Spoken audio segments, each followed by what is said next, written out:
सबसे पहले जय हिंद। हमारे इस YouTube चैनल पे आपका स्वागत है। जैसा कि आपको पता है क्लास 12th का हमने ये ठाना है 100 में 100 दिलाना है। आप वीडियो को देखते रहिए। तो चलिए आज आपके सामने क्लास 12th के जो 5 मार्क्स के समरी होते हैं उस समरी का वीडियो लेकर के आए हैं। हम का chapter 1 sweetest love I do not गो का ये संपूर्ण समरी है।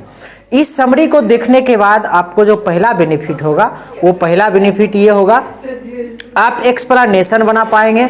दूसरा बेनिफिट ये होगा आप क्वेश्चन आंसर बना पाएंगे। तीसरा बेनिफिट ये होगा कि आप इससे ऑब्जेक्टिव पूरा सॉल्व कर पाएंगे और साथ ही साथ आप एक्सप्लेनेशन भी बना के 4 पार्ट होते हैं। समरी के कितने पार्ट होते हैं? तो 4 पार्ट होते हैं। सबसे पहला पार्ट में अबाउट राइटर के बारे में लिखा हुआ होता है। समरी के जो दूसरा पार्ट होते हैं, दूसरा पैराग्राफ होते हैं, उस पैराग्राफ में थीम ऑफ पोयम, अगर पोयम का समरी लिख रहे हैं तो उसका थीम होता है। अगर हम किसी कहानी का समरी लिख रहे हैं तो उसका थीम क्या है वो थीम बताया जाता है। पॉइंट ऑफ पोयम, और अगला जो होता है उस पोयम का पूरा पॉइंट उसमें क्या करते हैं, इंडिकेट करने का काम करते हैं।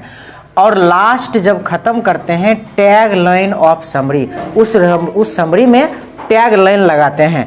तो आज का जो हमारा पोयम है और जो हमारा समरी है, इस समरी का नाम है sweetest love I do not गो। तो चलिए शुरुआत करते हैं और इसको समझते हैं बहुत ही आसान भाषाओं में। The poem sweetest love I do not go has been written by metaphysical poet John Donne. इसका मतलब हुआ कि जो हमारा पोयम है sweetest love I do not go, इसको जो लिखा गया है रिटेन माने लिखा गया है। किसके द्वारा लिखा गया है? तो जॉन डन के द्वारा लिखा गया है। अब कुछ राइटर के बारे में भी बताना होगा। तो he is known for songs and sonnet. John Donne जाने जाते हैं सॉन्ग और सोनेट के लिए। Was born in 1572 in London, यानी ही माने वह, यानी राइटर। वाज बोर्न जन्म हुआ था। कब हुआ था जन्म? 1572 में। कहाँ हुआ था? लंदन में हुआ था। ही वाज फोर्स्ड, इनको दबाव दिया गया। काहेल दबाव दिया गया? टू लीव, छोड़ने के लिए, ऑक्सफोर्ड यूनिवर्सिटी विथआउट ए डिग्री, बिना किसी डिग्री के ऑक्सफोर्ड यूनिवर्सिटी छोड़ने के लिए इन्हें मजबूर किया गया, इन्हें दबाव दिया गया। आगे कहता है बिकॉज ऑफ हिज रिलीजियन, इनके धर्म के कारण। और कौन सा धर्म था? कैथोलिक धर्म के कारण। बताइए जॉन डन किस धर्म से हैं? कैथोलिक धर्म से हैं। जन्म इनका कहाँ हुआ? लंदन में इनका जन्म हुआ। अब कुछ थीम इन दिस पोयम, इस पोयम में द पोएट यानी कि कवि डिस्क्राइब माने की होय छै? विश्लेषित करना, विश्लेषित करते हैं, वर्णन करते हैं। द इम्पोर्टेंस, महत्व ऑफ ट्रू लव, जो ये ट्रू लव है उसका क्या महत्व है, इस चीज का क्या करते हैं? वर्णन करते हैं। चलते हैं अगला पार्ट में क्या कहता है। पार्ट नंबर 2 यानी पैराग्राफ नंबर 2। पैराग्राफ नंबर 2 समझते हैं। Theme of poem.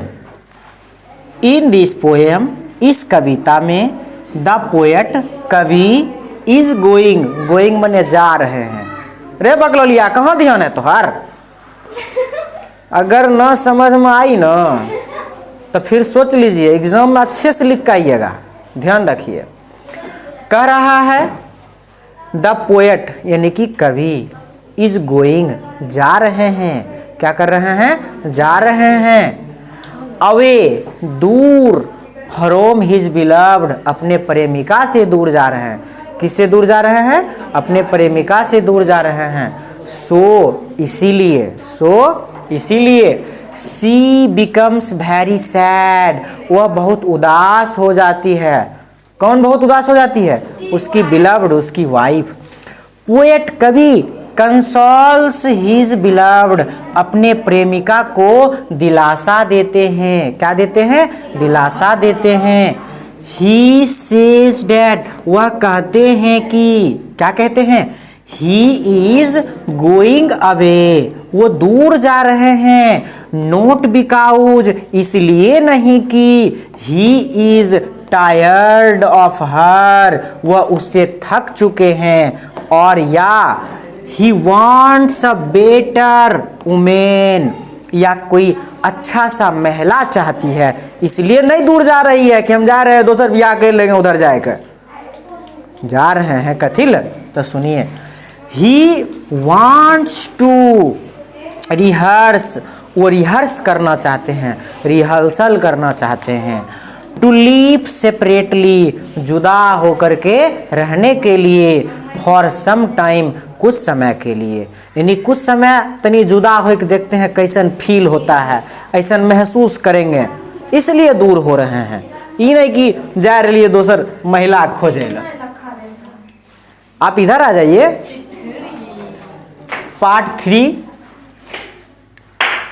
He promises that, वह प्रोमिस करते हैं। क्या करते हैं? प्रोमिस करते हैं। प्रोमिस करना माने वादा करते हैं। ककरा से? अपना वाइफ से।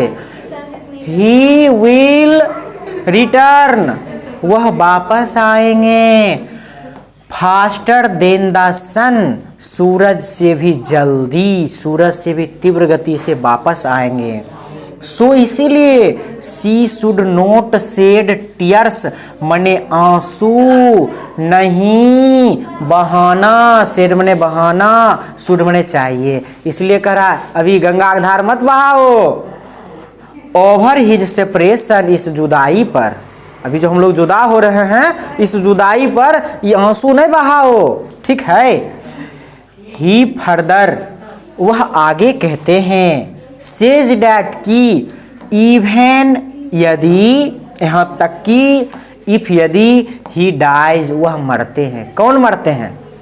राइटर कहते अगर मरियो जेबे न जाए क्या, he will be present in her, फिर भी तोरा हम प्रेजेंट रहेंगे, फिर भी तोरा में प्रेजेंट रहेंगे। और ये हमारा पार्ट 4 और लास्ट पार्ट होता है जो कि कंक्लूजन होता है। दस, इस प्रकार, द पोएट, कवि, मीन्स टू से डैट, कहने का अर्थ है कि ट्रू लवर्स, जो ट्रू लवर्स होते हैं, जो सच्चा प्रेमी होती है, like as husband wife, can not be separated, वो जुदा नहीं होते। सेपरेटेड माने होता है जुदा होना। इवन बाय डेथ, मरने के बाद भी, मरने के बाद भी एक दूसरे से जुदा नहीं होते हैं। They are never parted from each other, एक दूसरे से जुदा कभी नहीं होते वे लोग। कौन लोग? जो एक दूसरे के लिए जीते मरते हैं।